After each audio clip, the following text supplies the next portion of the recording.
This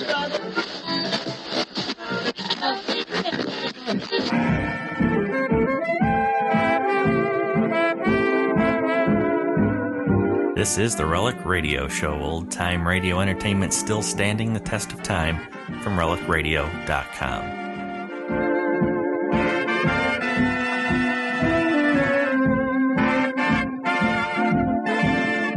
Welcome back to the Relic Radio Show, 60 minutes of Golden Age radio drama brought to you by relicradio.com and supported by the listeners. If you'd like to help out, visit donate.relicradio.com. Find out how you can help support this and all of the shows, help keep them coming every week. Thank you, as always, to those who have. Now, for today's show, we're going to hear first from Box 13. We'll hear Short Assignment, their episode from November 28th, 1947. After that, it's The Man Who Corrupted Hadleyburg from Favorite Story. This one aired September 24th, 1949.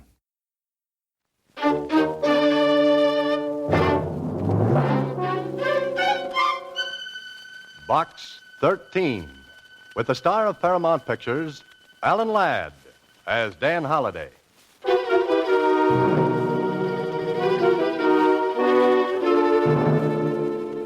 Box 13, Box 13, Box 13, Box 13. He looked deeply into her eyes, which reflected his mood like twin lakes of azure blue. Azure blue. Why does a woman always have to have azure eyes? Why couldn't they be fire engine red? As his muscular arms tightened around her fragile... Susie. Oh, Mr. Holliday, I'm not fragile, but I'm sure scared. Somebody's been following me. With those legs? Why not? I was petrified, afraid to look back even. His footsteps kept going click, cluck, click, cluck, real sinister-like. Oh, I bet that's him now. Mr. Click-Cluck? Oh, Mr. Holliday, he followed me all the way from Box 13.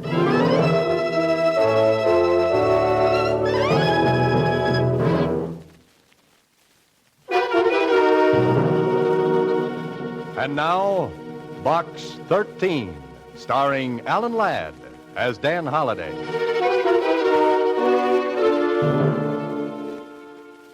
Well, this is a brand new twist. Besides a message from Box 13, Susie has brought a mysterious caller. Somebody who wants in, but definitely. Don't answer it, Mr. Holliday. Now, Susie. You didn't see this person, huh? No, I just felt him following me like a phantom, except his heels went click, cluck, click, cluck. Oh. That doesn't sound so dangerous. Let's take a chance. Come in.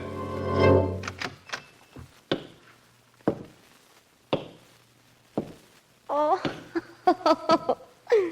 Silly me. I ought to be ashamed for being such a fraidy cat. Look who it is. Well, Susie, who is it? I don't know. Who are you, mister? My name is George Flitt. I'm a detective. And you're Dan Holliday, the writer. It's on the door. A detective, huh? Why, he isn't any bigger than me. But I have nerves of steel and the heart of a lion. Oh, I see. And what brings you here, Mr. Flitt? Well... Boo! Nerves of steel, heart of a lion. That was no fair, girlie. You took me by surprise. Susie. Now, Mr. Flitt. Why don't you open the envelope I put in Box 13? Here it is, Mr. Holliday. Oh, thanks. Open it. I'm all gooselumps. Okay. Well, what do you know? Why, there's nothing written on the paper. How about that, Flitt? See how clever I am? I put that envelope in Box 13 as bait. As bait? Yes, I knew it would lead me to the person who put the ad in the Star-Times, Adventure Wanted. Will go any place and do anything. Very clever, Mr. Flitt. Oh, what made your footsteps go click, cluck, click, cluck? Oh, that. I lost the metal cleat off of one of my heels. Oh. Well, now that you've discovered me, Mr. Flitt, what? Mr. Holliday, I'd say you're just the man for the job. Job? Something exciting, you hope, huh, Mr. Holliday? I'd handle it myself, only I'm so tiny. Besides, I've done mostly divorce work. Just the right height for keyholes. But about the job. Well, I'm coming to that. Mr. Gilbert Bolton sent me $50 just to attend the party tonight. $50? I should have been a detective. Oh, you can be. I'll split with you if you'll go to the affair in my place as me. We got the money. What's the catch? Oh, there's really no catch. Only thing Mr. Bolton said, what there might be a little, bloodshed.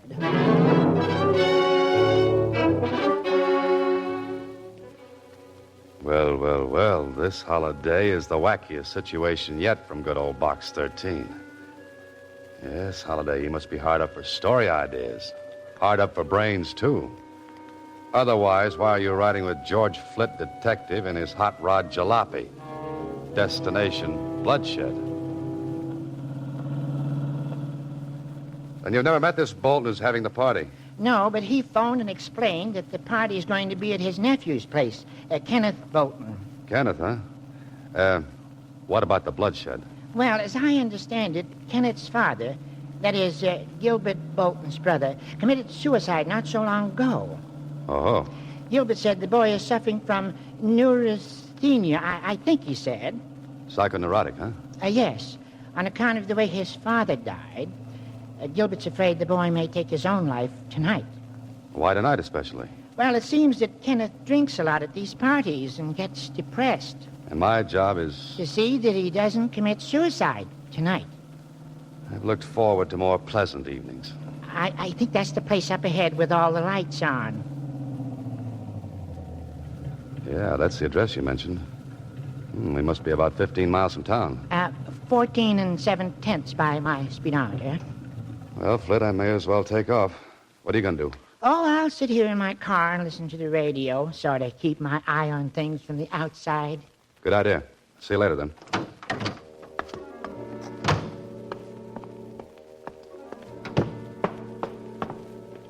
Here we go again, Holiday.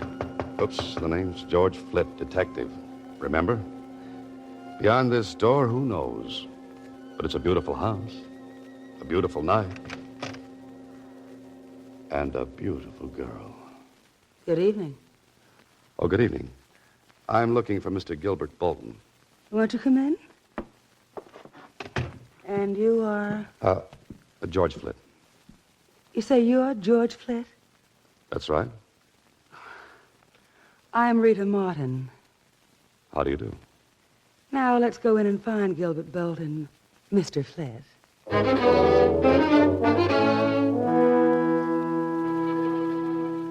Oh, Holiday, here's a jungle cat. A vampire right out of Terry and the Pirates. That jet-black hair, those heavy-lidded eyes, that glistening crimson mouth. And something else. Yes, heavy, cloying, sensuous. A perfume such as you've never known before. That's something to remember this Rita Martin by. Mm-hmm. Oh, there you are. Oh, Gilbert. Yes, Rita. Gilbert Bolton. This is George Flitt. George, how do you do, Mr. Flitt? Mr. Bolton?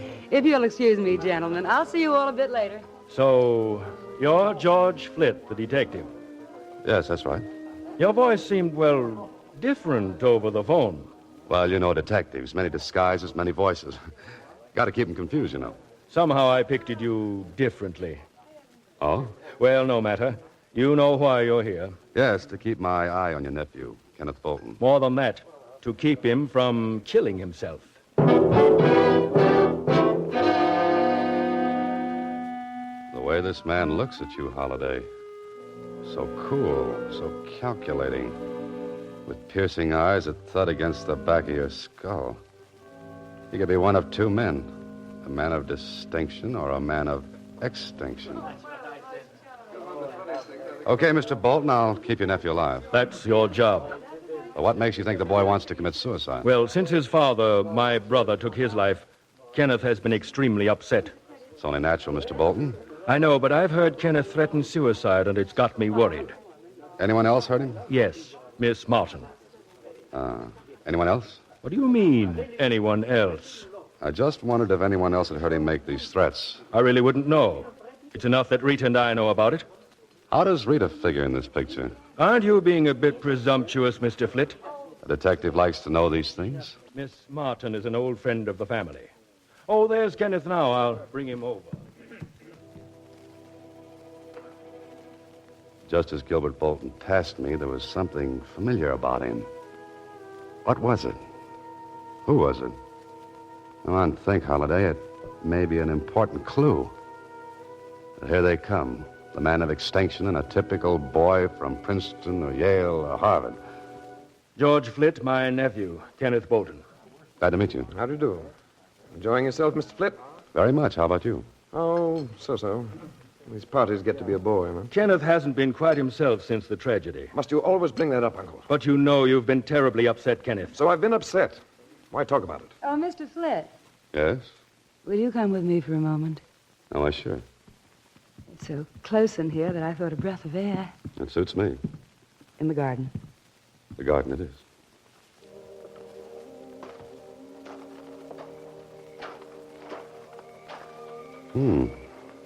Nice. A moon, too. Lovely, lovely night. Ah, the scent of those flowers. Exquisite, isn't it? Uh-huh. But not to compare with your perfume. You noticed it. Yes, it was so unusual. It's called Whispering Gown. Whispering Gown. I like the name. Say, Yes? I know where they got that name. Oh? From Cyrano de Bergerac. The passage where he describes Roxanne. Across my life, one whispering silken gown. That was lovely. You're quite literary, aren't you, Mr. Flitt? Well, yes and no. Just what do you do? Gilbert Bolton didn't tell you. No, but let's sit on this bench and you tell me all about yourself. As you come close to her, you get another whiff of... And suddenly you've got it. That's what bothered you about Gilbert Bolton. Her perfume rubbed off on him. Rita's an old friend of the family. She's young and a close friend of Gilbert Bolton's. She's brought you out here for a reason. Well, aren't you going to sit down? Oh, I sure, but just a minute. I want to borrow some cigarettes. I've got plenty of cigarettes. I'll be right back. Something about this whole setup is as phony as a China egg. And as the crooks in your story say, better case a joint before you go inside. There. There's a window. Just pull the bushes back. Let's take a gander. Well, everything looks on the up and up. Kenneth with a drink on the table beside him, and there's his uncle coming up. He set another full drink right beside Kenneth. Hey, what else is he doing? You'd better get in there, Holiday, and fast.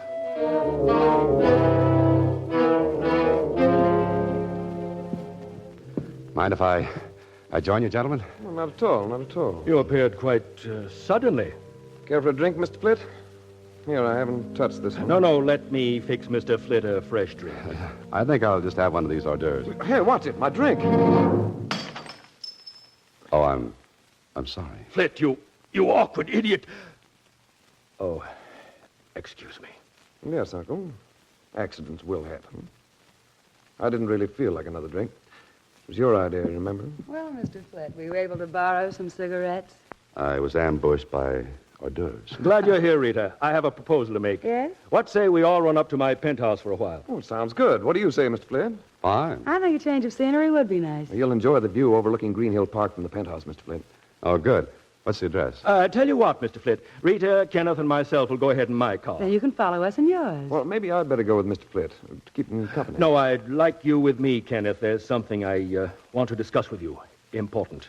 Well, perhaps I should have the address in case I lose you. That won't be necessary. Just follow me.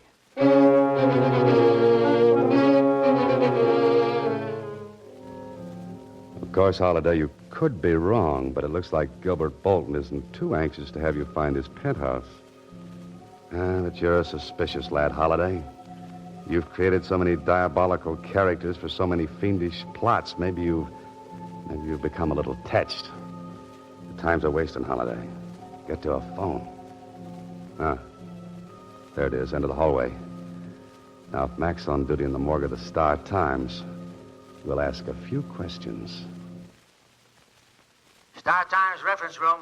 Hello, Mac. This is Dan Holliday. Ah, Danny, what can I do you for? Say, you got anything on the Bolton suicide? Just filed those clips away yesterday. And even if this is a clips joint, I won't charge you a penny. Clips joint. You get it, Dan? Yeah, I get it. What about Bolton? Poisoned himself. Left all his dough to his son, name of Kenneth. Anything else? Well, there was something about Bolton's brother, Gilbert. He sort of taken over and helping the boy. Kid was pretty broke up. Hey, Dan. Hey, did you hang up? No, but someone did. Someone was listening on another extension.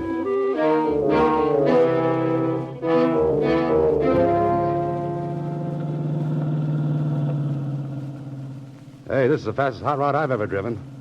We're keeping right up with the Bolton. And he's doing 70. Wait until you shift into high gear. Where are we going? To a penthouse, I hope. Gilbert Bolton's. What happened at the party? Oh, Rita Martin tried to get me into the garden, and I got suspicious. Trying to keep you away from your job, wasn't she? Yeah, so I rushed back into the house, stopping to case the joint through a window. Case the joint. A detective talk. Yeah, then I got into trouble with Bolton. How? By knocking a drink from his nephew's hand. Huh? What did the uncle do? He got insulting. Then all of a sudden he suggested going to his penthouse. Watch it. He's slowing down. Yeah, I wonder what his idea is.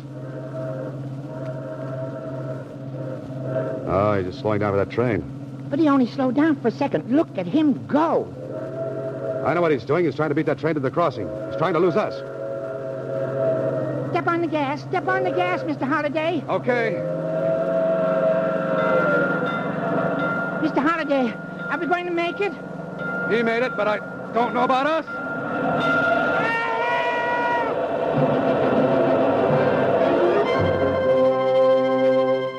You are listening to Box 13, starring Alan Ladd as Dan Holliday.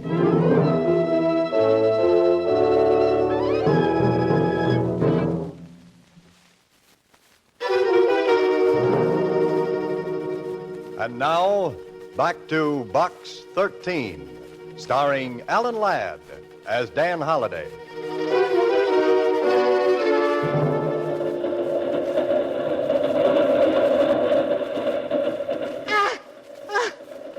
Next time I want such a close shave, I'll see my barber. Yeah, me too. Gosh, Mr. Holliday, I thought I could handle this hot rod, but the way you whipped her off the road just short of those tracks, Not a scratch on her. Lucky us. That train must be a mile long. By the time it passes, Bolton can be in Alaska. What's the address of his penthouse? You're asking me. All I know is it overlooks Green Hill Park. Our next stop.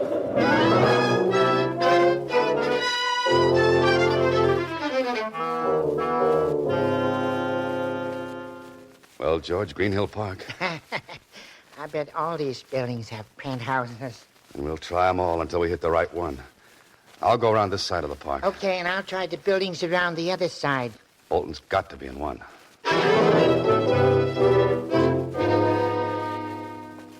Do you have a Mr. Bolton in your penthouse? No one here by that name. A Bolton in the penthouse? No, but we have a Botsford in the basement. Why, yes, Mr. Gilbert Bolton came in a short time ago. Hello? No, with a lady and gentleman. Want to go up? Please.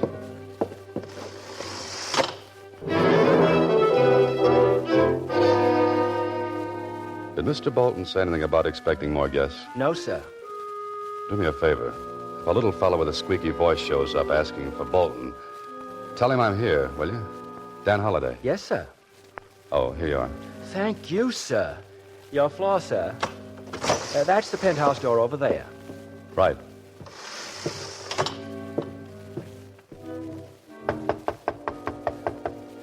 I've got a sneaking hunch I won't be welcome. Flip, how did you get up here? You didn't expect me?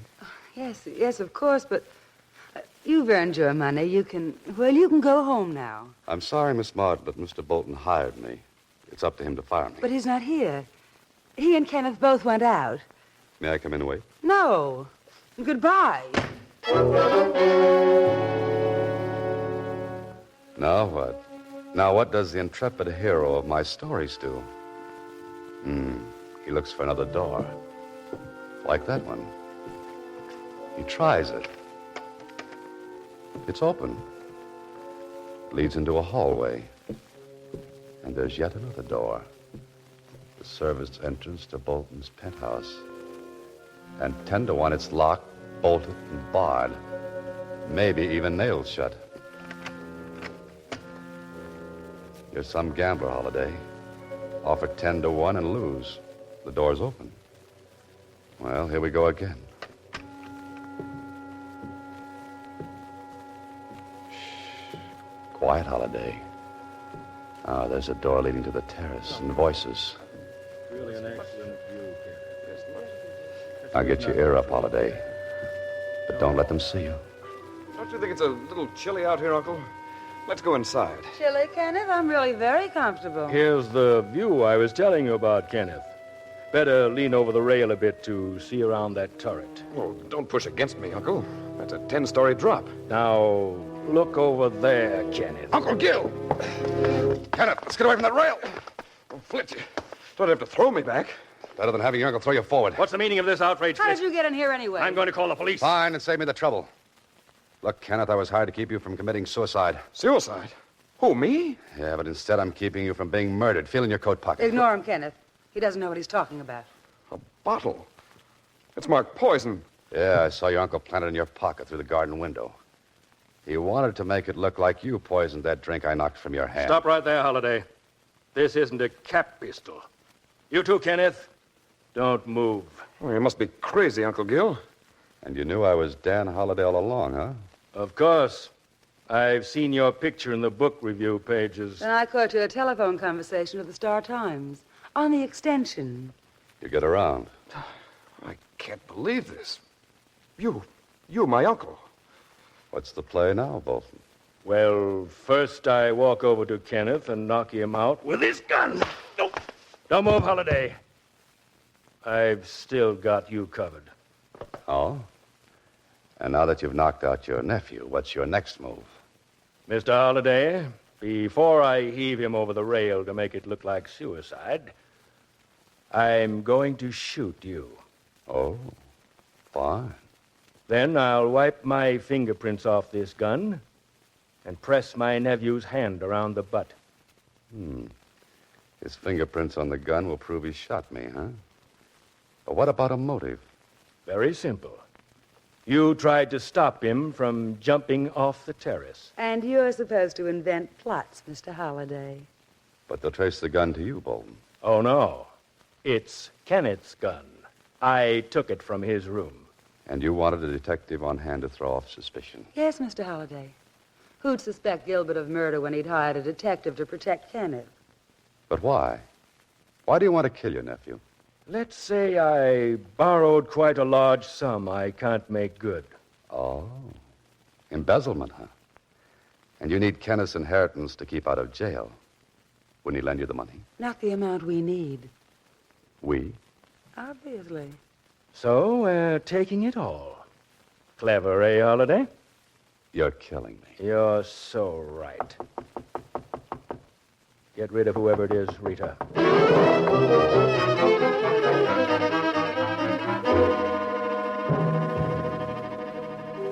If that isn't help, Holiday, forget about writing the great American novel. No room in a coffin for typing. I tell you, Now listen here, I've got to go in and see. I know. I say you can't come I into this tell you, room. I've got to get here. I know Dan Holliday's in here and nobody's Never mind, keeping Rita. I couldn't stop him. I've got plenty of bullets. Welcome to the party, George. Hello, Mr. Holliday. A gun. Let me out of here. Stop! Stop or I'll shoot! Gilbert, watch out! Thanks for the distraction, Flip. Now, Mr. Gilbert Bolton, you know how your nephew feels. Well, I know how it feels to be on the right end of this Smith & Wesson. You knocked him out. What are you going to do? Do? Well, since the party's getting dull, let's invite a few more boys. Say from headquarters. This is Box 13, starring Alan Ladd as Dan Holliday.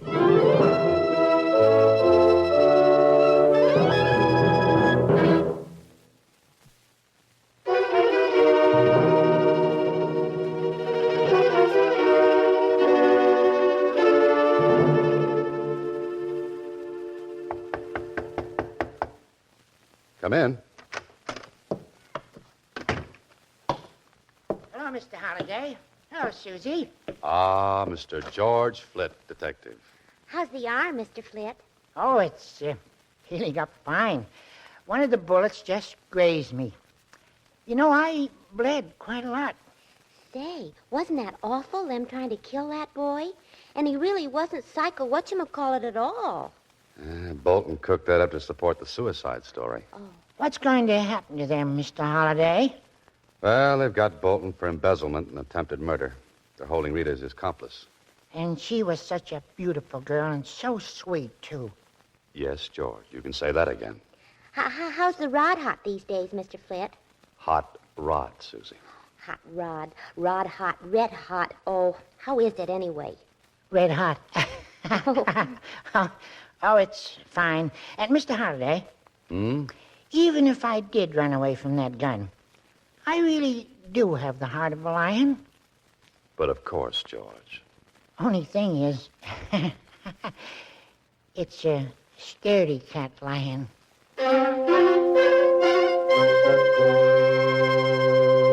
Next week, same time, Alan Ladd stars as Dan Holliday in Box 13.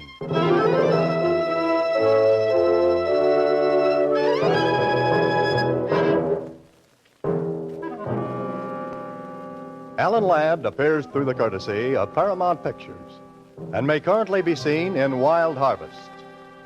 Box 13 is directed by Ted Hediger. Original music is composed and conducted by Rudy Schrager, with an original story by Larry Kraft. The part of Susie is played by Sylvia Picker. This is a Mayfair production.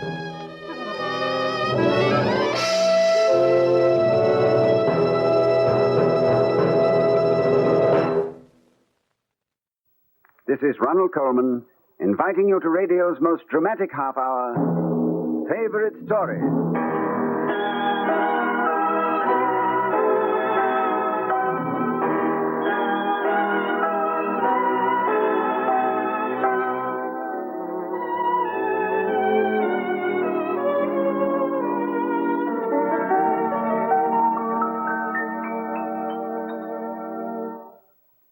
Mark Twain was a man with a great zest for life. When I'm playful, he said, I use the meridians of longitude and the parallels of latitude for a hook and drag the Atlantic Ocean for whales. I scratch my head with the lightning and purr myself to sleep with the thunder. Born Samuel Clemens, he took his pen name from the ancient cries Mark I, Mark Twain, which were measures of navigation used on the old Mississippi riverboats. He swore the name would remain what it had always represented, a sign and symbol of the petrified truth. This is the favorite story of my friend Dennis Day, and it's a pleasure to bring you Mark Twain's The Man Who Corrupted Hadleyburg. You did it. Don't look the other way. I'm talking to you, mister. You probably don't even remember it, but you kicked me as if I were a dog. I want you to know, I don't forget easily, and I'll get my revenge. Lots of things heal. You get a wound, and it scabs and heals and goes away. But the memory of hunger sticks. I was hungry the day I drifted into that fine, honest town of Hadleyburg. But none of your fine, honest citizens would offer me the heel from a loaf of bread. Why? You don't like bums in Hadleyburg. Get out of town. This is an honest place, incorruptible. Yeah. It's easy enough to be honest when there are no temptations around. Your big city seal on that courthouse, that's a laugh. Lead us not into temptation. Temptation. Hey, that's how I'll get my revenge. I'll tempt them. Not just one or a dozen, the whole town. The whole fine, honest town of Hadleyburg. I'll corrupt them.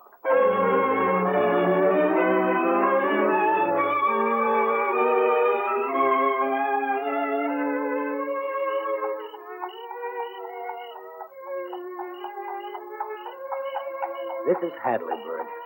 10 at night. Nice town, isn't it? Clean, self-sufficient, and righteous. Kind, dumb animals, incorruptible. You see that sack in the back seat of this carriage? What do you suppose is in it? 160 pounds, 4 ounces of revenge. But gentle revenge, mister, with all the machinery attached. Contains a noose custom built to fit the neck of each solid citizen. I don't have to do a thing.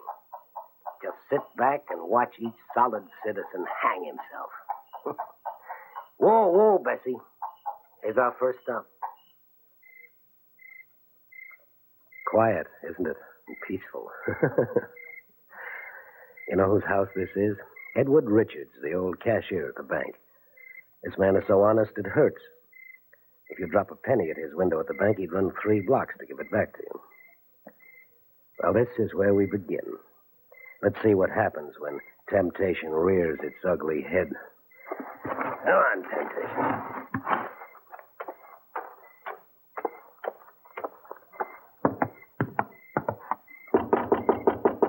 Yes, come in.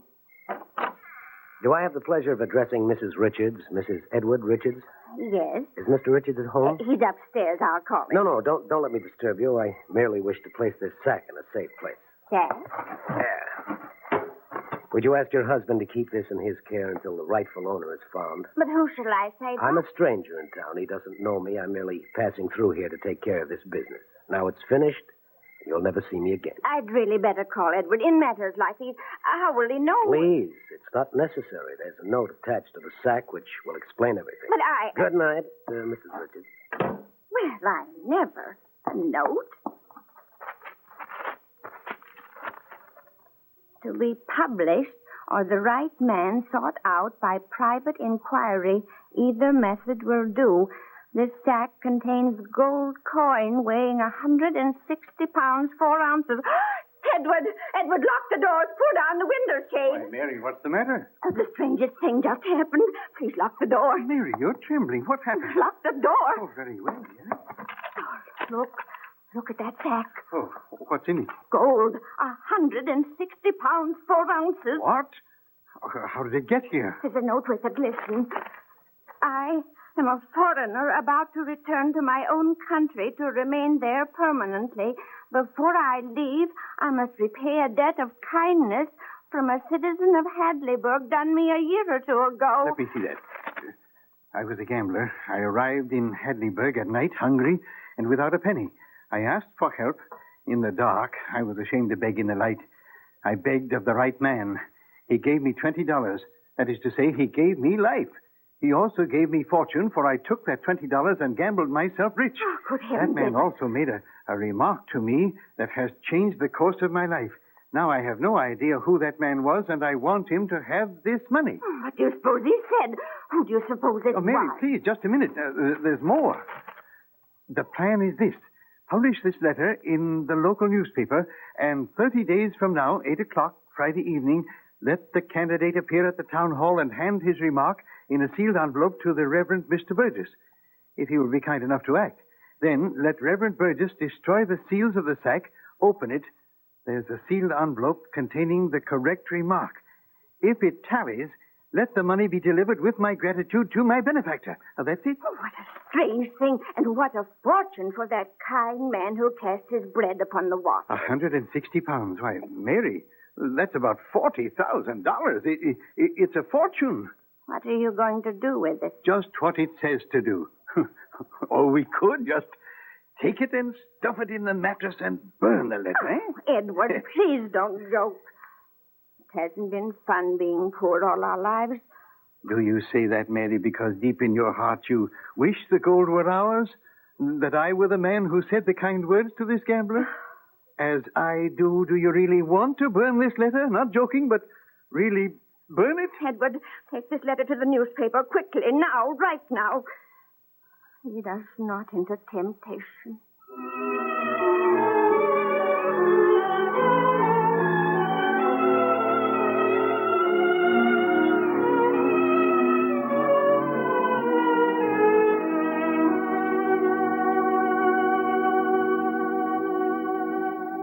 Of course we'll publish it, Richards.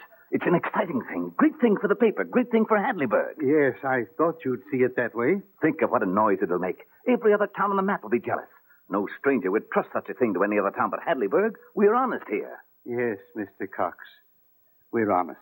I'll get this into type this very minute. Make the morning paper. Make every wire service in the country, too. Mark my words. Oh, where is the money now?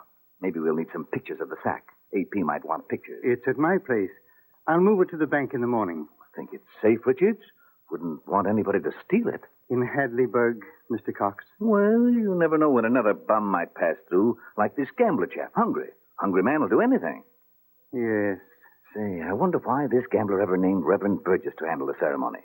I guess he doesn't know about the scandal Burgess got into a few years back. Or maybe he does know. Maybe he knows Burgess was innocent. Oh, yes, Richards. I remember now. You defended Burgess then, didn't you? Foolish. Shouldn't always be sticking up for the underdog, Richards. You'd be a rich man today if you weren't always so blame foolish. Rich. Say, you're at the bank.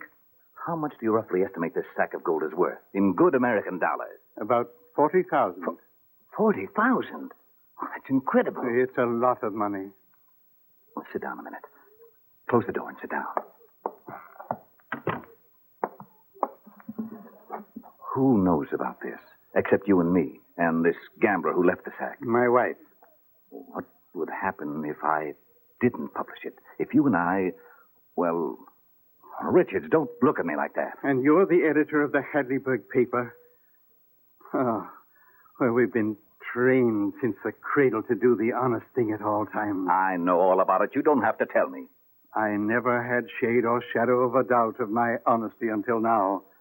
And now, under the very first big and real temptation, Cox, it's my belief that this town's honesty is as rotten as mine is, as rotten as yours is. What? Oh, it's a mean town, a hard, stingy town, and hasn't a virtue in the world but this honesty it's so celebrated for and so conceited about. And let me tell you, Cox, that if a day comes when its honesty falls under great temptation, its grand reputation will go to ruin like a house of cards. Well, now, I've made my confession and I feel better. Let no man call me honest again. Richards, I don't think you're a true citizen of Hadleyburg. I'll publish the letter.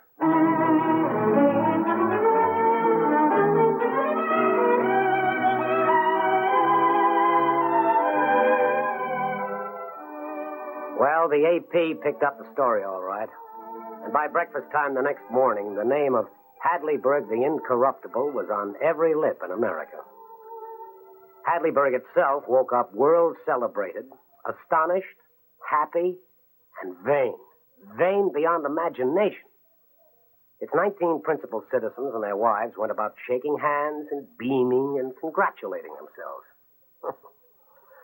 But, mister, this was only the beginning. Only the cheese sit adroitly in the trap. The minute all the mice troop in and all the rats to nibble at the cheese, the trap will be sprung.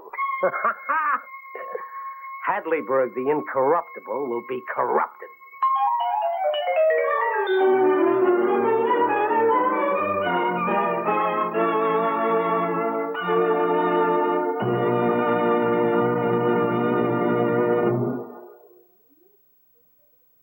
We're bringing you the favorite story of Dennis Day, The Man Who Corrupted Hadleyburg by Mark Twain. And it features Frank Lovejoy in the leading role. Mark Twain called it a tale of magnificent irony. So, Maestro Sweeten, the downbeat, please, for music ironic and magnificent. Act 2.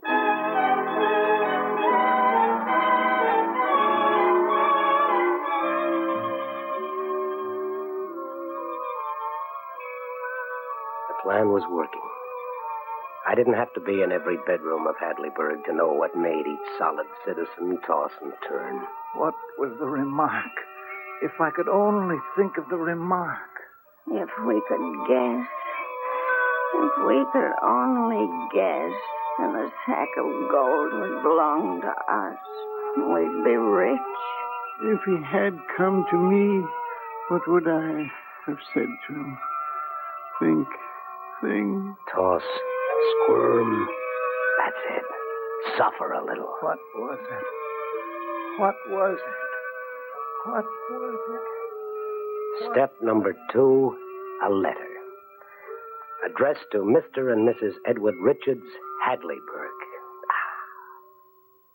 Edward, look, a letter addressed to Mr. and Mrs. Edward Richards, Hadleyburg. Open it.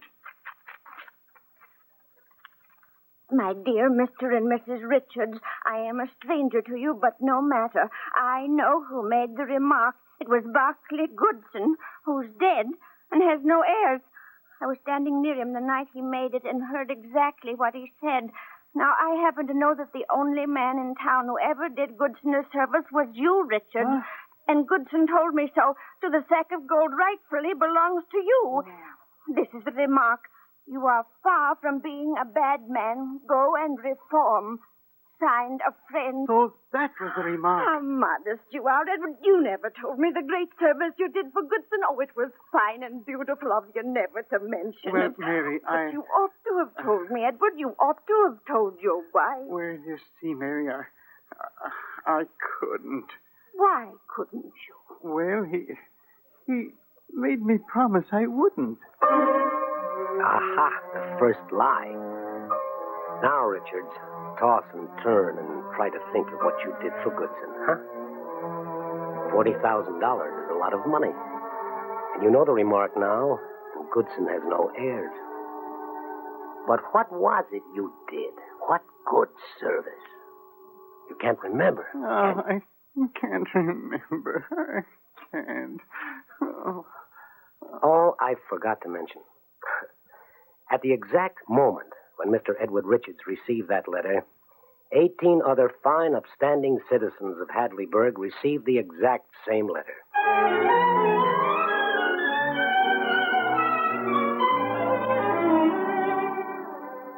All night long, 18 principal citizens did what their brother Richards was doing. They put in their energies trying to remember what great service they had done for Barclay Goodson. And let me tell you, that wasn't an easy job. And while they were at this work, which was tough, their wives put in the night spending the money, which was easy.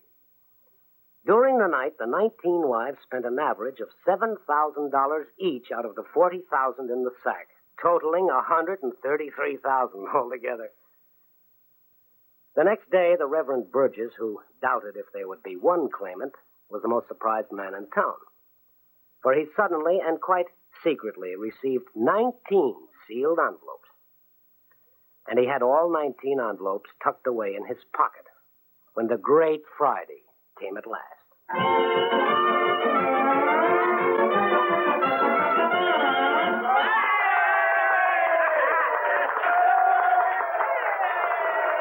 The town hall had never looked more splashy. Flags, bunting, the works. The gold sack stood on a table in front of the podium. Everybody looked at it with a mouth-watering interest. 19 couples gazed at it tenderly, lovingly, each with a proprietary interest. And the husbands kept saying over to themselves the little impromptu moving speech in answer to the audience's cheers and congratulations. Then Reverend Burgess got up. Citizens of Hadleyburg, our town has an old and well-earned reputation for honesty. And now a grateful stranger has left us a sack of gold. And the fame of Hadleyburg's good name has spread throughout the world.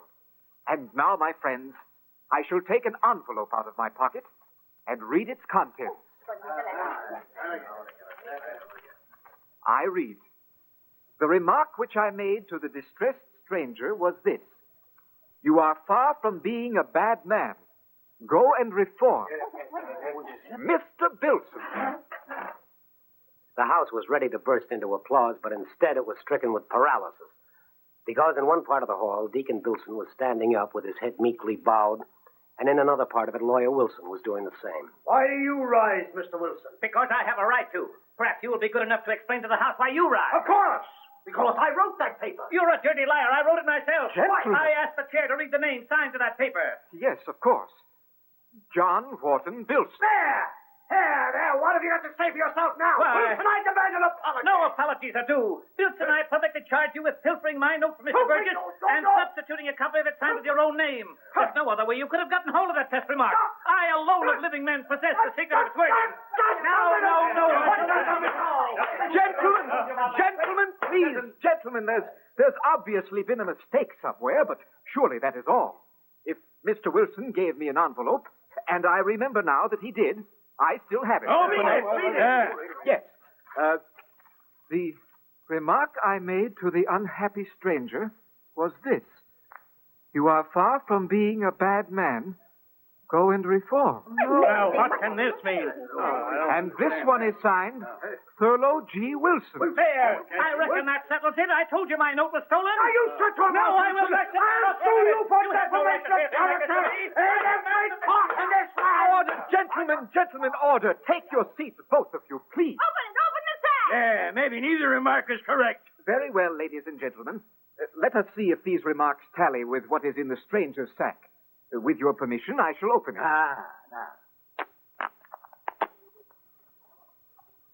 I find 2 envelopes here.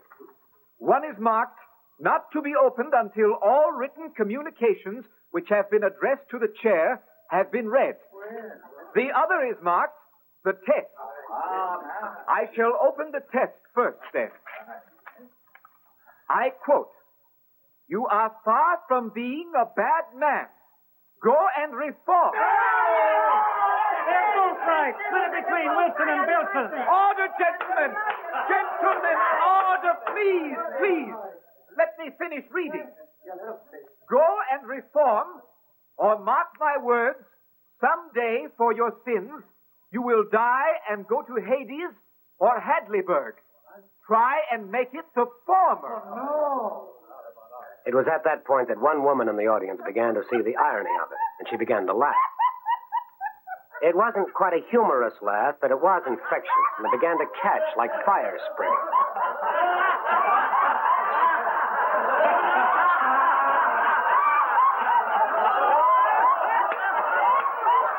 Just a minute, my friends. Just a minute, please. Citizens of Hadleyburg, this is not a laughing matter. We have further business to attend to. Why, Reverend, have we found 2 symbols of incorruptibility, Wilson and Bilson? Ladies and gentlemen, I have more communications in my pocket. Read them, Reverend. Read them. Very well, my friend. The remark I made to the stranger was, "You are far from being a bad man. Go and reform." Oh, saw my leg off. Signed L.J. Pinkerton, the bank president. 3 symbols of incorruptibility. And still another. You are far from being a bad man. Go and reform. Signed Joseph Sargent, councilman. Keep reading. Fish in your pocket again. Very well. You are far from being a bad man. Go and reform. 5 symbols. Keep reading. How many you got, Reverend? 19 envelopes altogether. Well, he kept going that way through 18 envelopes. Several of the 19 got up to try to leave, but the crowd shoved them back in their seats. Old Edward Richards and his wife sat there trembling, waiting for their envelopes to open, knowing the shame that was going to come to them. But the Reverend paused when he'd finished reading the 18th envelope. Ladies and gentlemen, I find that I do not have 19 envelopes as I had thought. Only 18. Ain't 18 and crooks enough in the most honest town in the United States, Reverend? 18, yes, sir. 18 symbols of incorruptibility. Who gets the sack? I say, give it to Richard. Old Edward Richard. He seems to be the only honest man in town. My friends, one moment, please. Please. There seems to be nobody in our assembly who has quoted the exact remark. And since the chair has read all the communications, it is time to read the second envelope the stranger has deposited in this sack. Read it, Reverend. Very well. Citizens of Hadleyburg, there is no test remark. Nobody made one. There wasn't any $20 contribution or any wise benediction. I made them all up. I passed through your town once and received an injury I have not forgotten. I wanted to damage every one of you in your vanity. And when I realized how carefully you kept yourselves out of temptation, I knew what to do. The weakest of all weak things is a virtue which has not been tested. And so I decided to tempt you. I think I shall make liars and thieves out of every leading citizen of your town. Now, open the sack. My friends, they are only gilded discs of lead.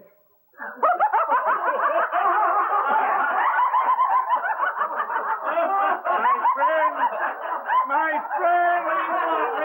Edward, sit down! My friend, listen to me! Reverend Burgess, in the goodness of his heart, has made a liar out of himself as well, in order to protect me from being a thief. I helped him once, when no one else in this horrible town would come to his defense. And now he's paying me back by hiding in his pocket a 19th lying, cheating envelope. Mine, my friends, mine. Edward, we are all to blame. A joke, a big joke. Laughing. Stop laughing. My friends, be quiet. Be quiet. Mary is right. It's not a laughing matter, and we're all to blame. And so, let us rip down our city seal, which reads, "Lead us not into temptation." We need a new motto. Yes, my friend. A new motto. Deliver us from evil.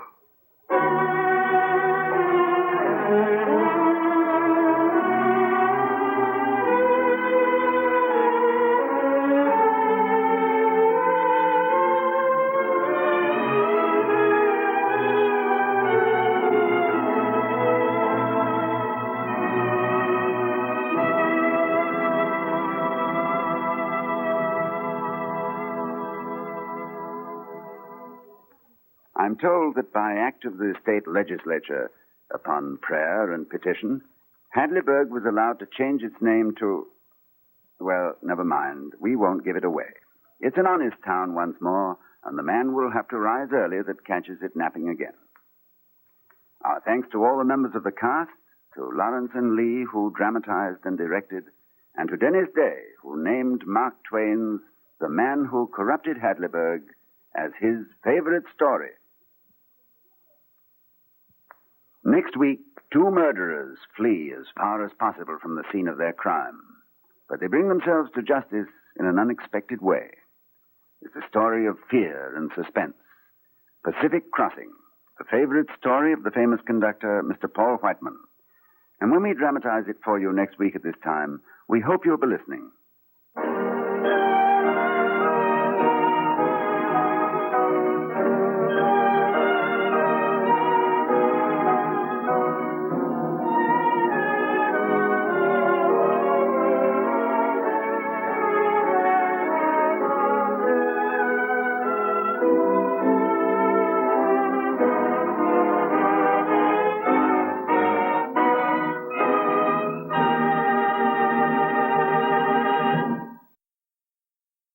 That's the Relic Radio Show for this week. I hope you enjoyed it. You can find more from Box 13, Favorite Story, past episodes of this podcast, all the other ones, and everything else Relic Radio at the website, relicradio.com. You'll find our Shoutcast stream there as well with even more old-time radio. And don't forget, if you'd like to help out and are able to, visit donate.relicradio.com or click on the link on the website and help this show come to you again next week. Until then, thanks for joining me today. I'll talk to you again next Tuesday with another episode of the Relic Radio Show.